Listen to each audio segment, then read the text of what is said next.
नमस्ते बच्चों, कैसे हैं आप? मजे में? आशा करता हूं आप सब मजे में ही होंगे।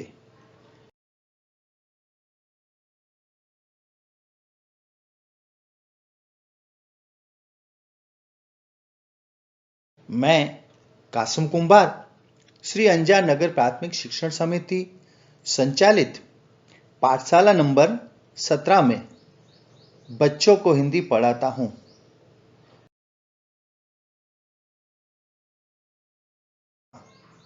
आप हिंदी कक्षा 8 में इकाई 1 तेरी है जमी ऑनलाइन पढ़ चुके होंगे ही।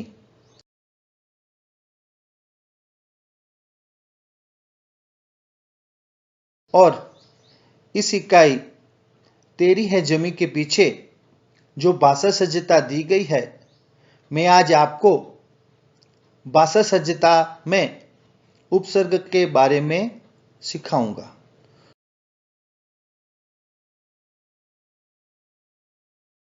तो प्यारे बच्चों, आप सब ध्यान से इस वीडियो को देखना, सुनना और समझना। तो चलो बच्चों, आप सब अपनी 8वीं कक्षा की हिंदी की किताब खोलो और उसमें इकाई 1 तेरी है जमी की भाषा सज्जता में उपसर्ग वाले हिस्से को मेरे साथ साथ ध्यान से देखते जाए। तो चलो बच्चों, आज हम सीखेंगे उपसर्ग।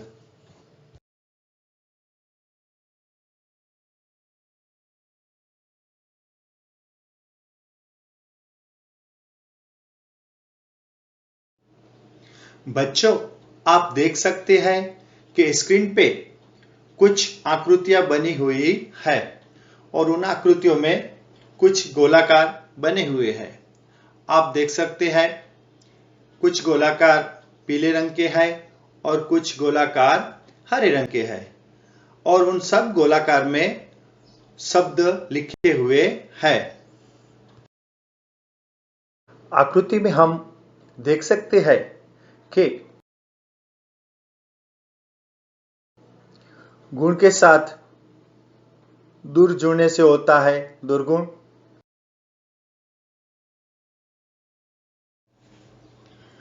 गुण के साथ निर जुड़ने से होता है निर्गुण। गुण के साथ स जुड़ने से होता है सगुण। गुण के साथ अव जुड़ने से होता है अवगुण।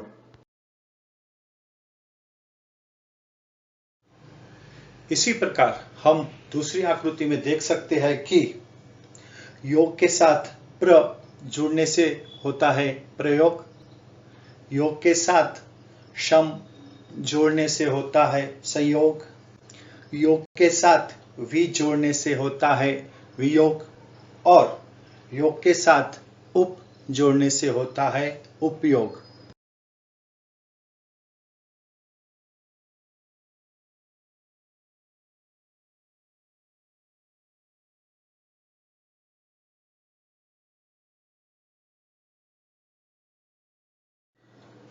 इस तीसरी आकृति में हम देख सकते हैं कि देश के साथ स्व जुड़ने से होता है स्वदेश। देश के साथ वि जोड़ने से होता है विदेश। देश के साथ उप जोड़ने से होता है उपदेश। देश के साथ अनु जुड़ने से होता है अनुदेश।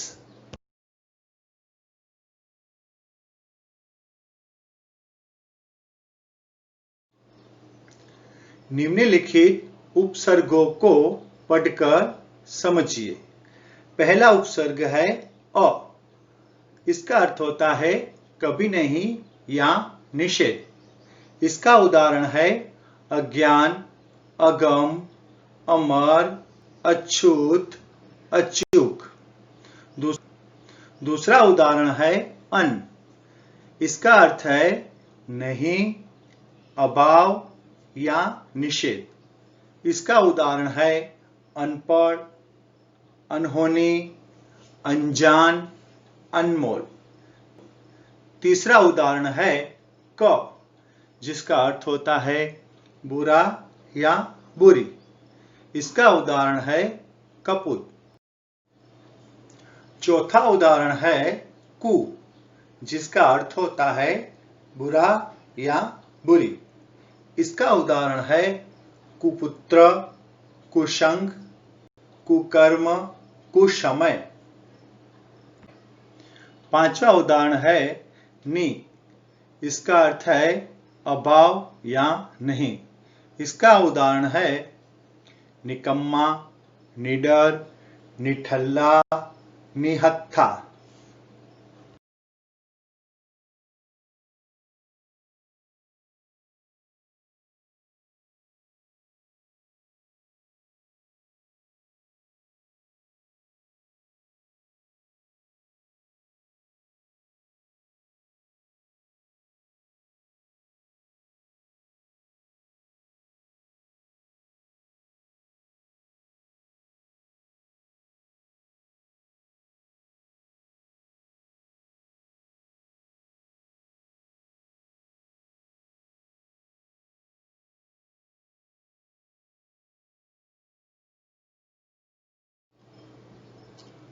दुर, निर, श, औ, प्र, शम, वि, उप, स्व तथा अनु ऐसे शब्दांश है जिनका प्रयोग स्वतंत्र रूप से नहीं जा सकता।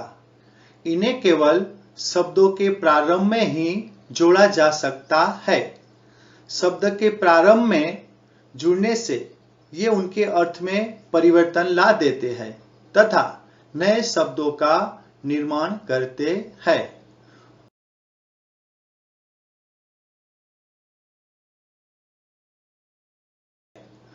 उपसर्ग वे शब्दांश है जो सार्थक शब्दों से पूर्व जुड़ने पर अर्थ में परिवर्तन ला देते हैं।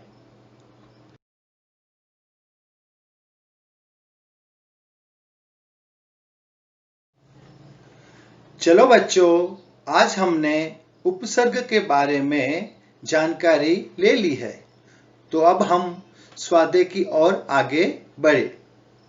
निम्नलिखित उपसर्गों के योग से 3-3 शब्द बनाइए। 1 चौ, 2 बिन, 3 पर, 4 अन, 5 अध। ये स्वाध्याय आपको गृह कार्य में अपनी कॉपी में लिखना है। तो फिर मिलते हैं बच्चों। Bye bye.